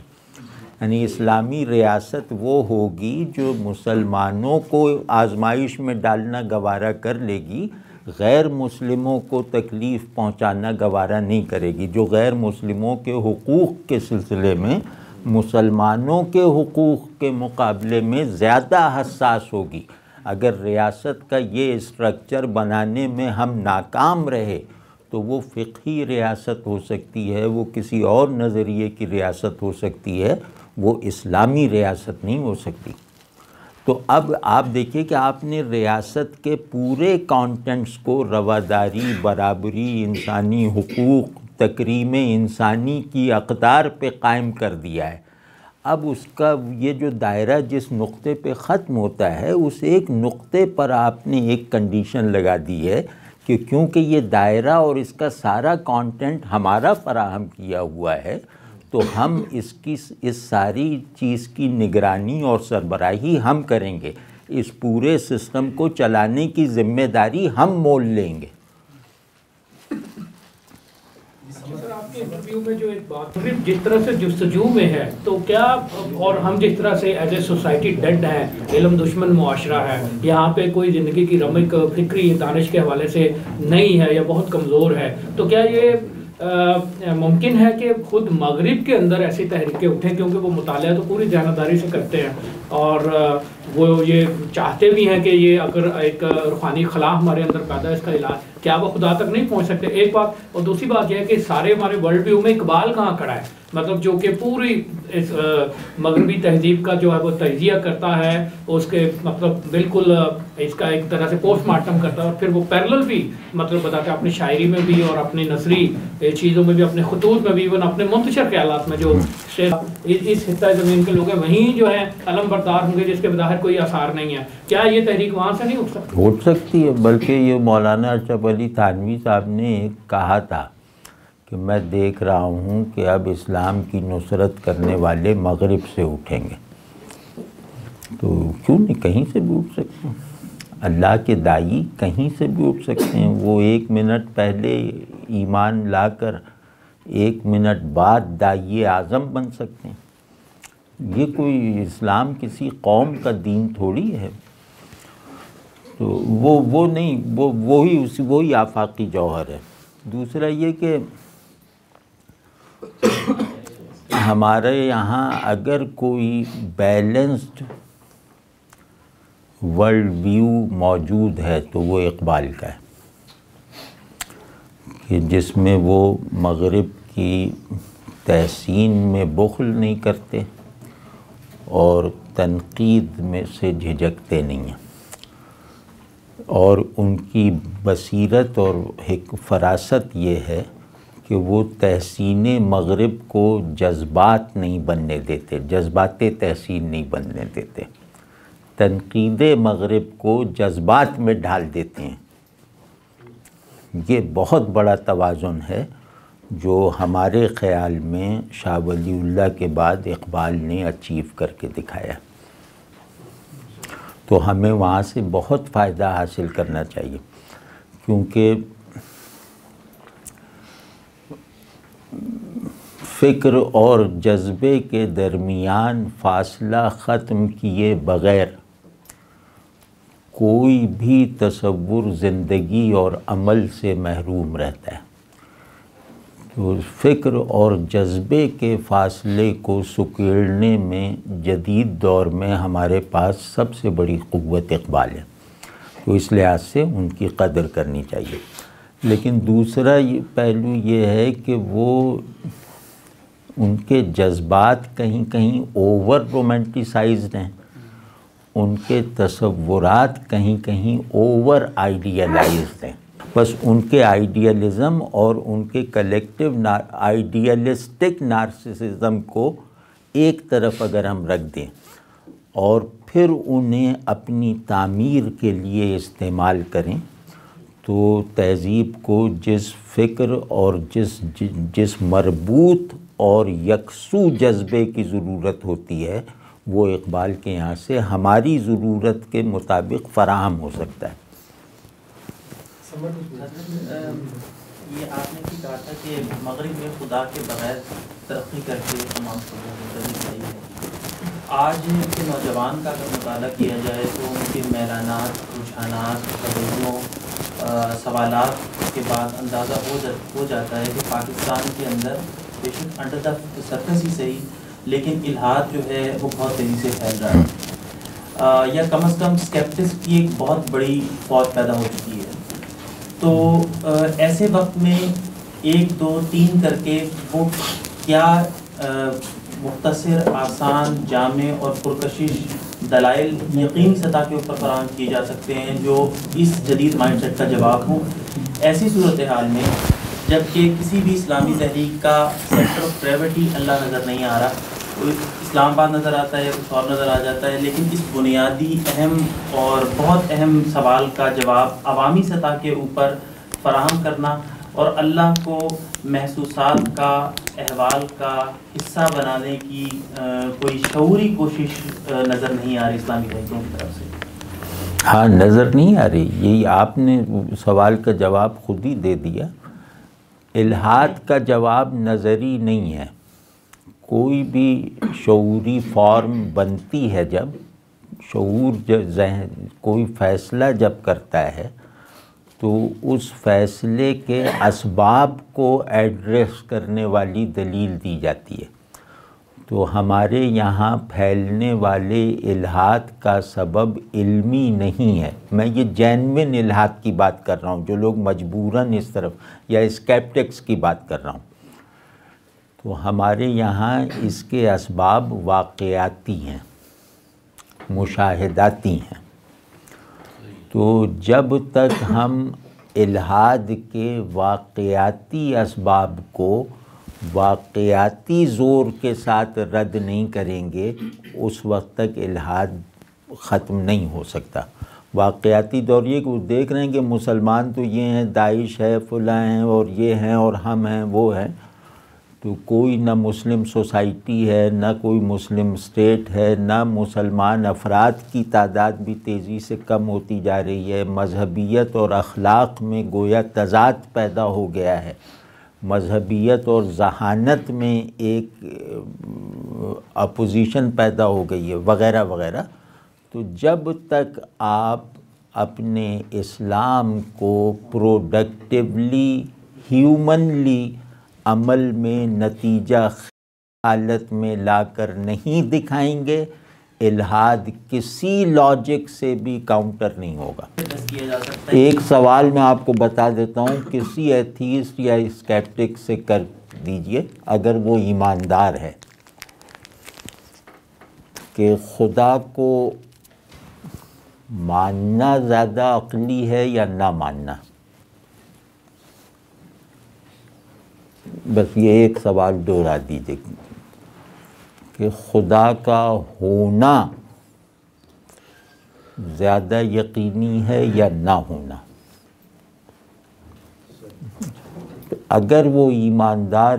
ایگنوسٹک یا اسکیپٹک ہے تو اس کے اندر ایک ہلچل ضرور مچے گی، یا کم از کم وہ اپنے انکار میں اتنا شارپ نہیں رہے گا۔ تم کہتے ہو خدا کا ہونا عقلی نہیں ہے یا سائنسی حقیقت نہیں ہے، تو کیا خدا کا نہ ہونا عقلی اور سائنسی حقیقت اسٹیبلش ہو چکا ہے؟ ٹھیک ہے، تو اس وجہ سے میں کہہ رہا ہوں کہ الحاد کی اکثر بنیادیں جو نیو ایتھیزم ہے، اس کی تقریباً تمام بنیادیں اخلاقی ہیں، وہ علمی اور نظری اور فکری نہیں ہیں۔ اسی وجہ سے الحاد عام لوگوں کو اپنی لپیٹ میں لے رہا ہے، جن کو الحاد کا شاید لفظ بھی نہ آتا ہو۔ تو اس کا سبب یہ ہے کہ کب تک ہم دین رحمت، دین برکت کے دعوے سنتے رہیں گے؟ کب تک ہم خدائے رحمان و رحیم کے گن گاتے ہوئے سنتے رہیں گے؟ بس یہ توڑ دیتا ہے آدمی کو اندر سے۔ ایک جو بڑا سبب جو بن رہا ہے وہ اہل جتنا آپ نے کہا داعش پر مثالیں دی، تو اہل مذہب ان کا رویہ بھی، جو لوگوں نے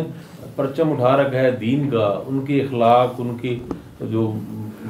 سخت لفظ ہے لیکن ان کی منافقتیں اور اس طرح کے جب دیکھتے ہو کہتے ہیں اگر مذہبی لوگوں یہ مذہب ہے اور یہ خدا ہے تو کوئی فرق نہیں پڑتا. ایک تو یہ ہے، لیکن دوسرا سر یہ ہو رہا ہے کہ وہ جو ایک نئی شکل بن رہی ہے اس میں مکمل الحاد نہیں ہے، یعنی یہ نہیں کہ خدا سے انکار کر رہے ہیں ہمارے جان. اور میں نے دیکھا ہے پچھلے چند سالوں کے دوران ہمارے کئی دوستوں میں نے دیکھا ہے، یعنی مختلف یعنی جو ہمارے سوشل میڈیا کے فورمز میں بہت سے لوگوں میں دیکھا ہے، پڑھے لکھے نوجوانوں میں جو پہلے ماڈریٹ تھے تو ایسا جتنا نہیں تھے، مسئلے ایک معتدل سینٹر سٹیک آ کے پولیٹیکلی والوں سے، لیکن خاص طور پہ یہ طالبان، ٹی ڈی پی وغیرہ داعش سے بالکل نیا ایک فنامنا، انکار نہیں ہے ان کا ابھی بھی، مطلب لیکن وہ یہ جس طرح آپ نے کہا کہ وہ جو ایک ویسٹرن سیکولرزم کی ہے کہ وہ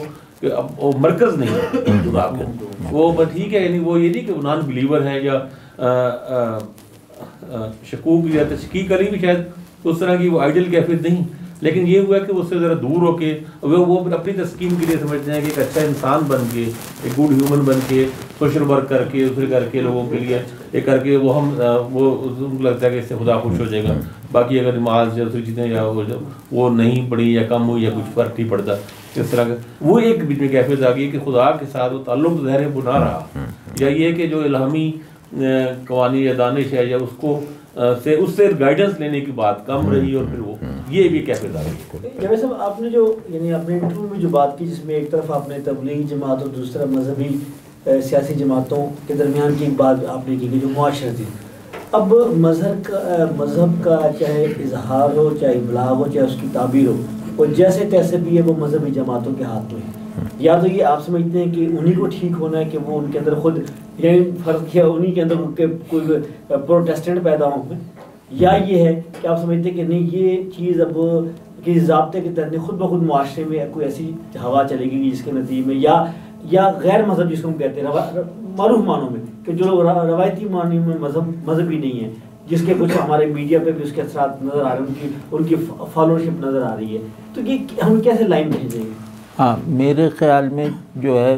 یہ تو یہ بھی ہو سکتا ہے کہ انہی جماعتوں میں کوئی ایسی صورت پیدا ہو جائے جو بہتری پہ منتج ہو، یہ بھی ہو سکتا ہے. لیکن ویسے اگر مجھ سے پوچھا جائے کہ امید کس طبقے سے زیادہ ہے تو میں کہوں گا کہ وہ لوگ جو جدید تعلیم یافتہ ہیں وہ اسلام کے مفید کارکن ثابت ہوں گے. اور دوسرے یہ کہ ہمارے یہاں ایک روایت پیدا کرنے کی، دینی کاموں کی ایک روایت پیدا کرنے کی ضرورت ہے، اور وہ ہے دنیاوی علوم میں ترقی دین کا فریضہ ہے، دیندار رہنے کی گارنٹی ہے کہ آپ مؤثر اور نتیجے پروڈیوس کرنے والے دنیاوی علوم نہ صرف اس پہ ماسٹر کرتے ہوں بلکہ انہیں ایجاد بھی کر سکتے ہوں. تو وہ ذہن پسماندہ ہے جو دنیا میں تاثیر کر لینے والے تخیل سے محروم ہے. مطلب پھر اس ذہن میں موجود ایمان بھی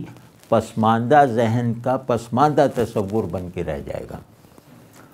تو ہمیں فوری طور پر اس کی ضرورت ہے کہ ہم ایمانی پرسپیکٹو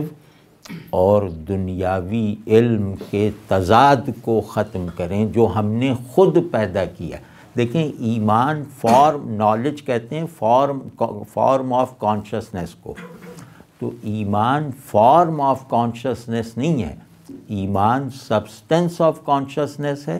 اور دنیاوی علوم ہیں یہ فارمز آف کانشسنس ہیں. تو جس کے یہاں کانشس فارمز بنانے کا نظام معطل پڑا ہو، اس کا جوہر شعور، اس کا سبسٹنس آف کانشسنس کون مانے گا؟ ٹھیک ہے. تو ہم اگر ایک تعلیمی انقلاب کی ضرورت ہے، جس میں یہ دو چیزیں بالکل کلیئر ہوں کہ ہم ایمان کو سبسٹنس آف کانشسنس بنائیں گے اور سائنس سوشالوجی وغیرہ کو فارمز آف کانشسنس بنائیں گے جو ایک دوسرے کی تصدیق کرنے والے ہوں گے.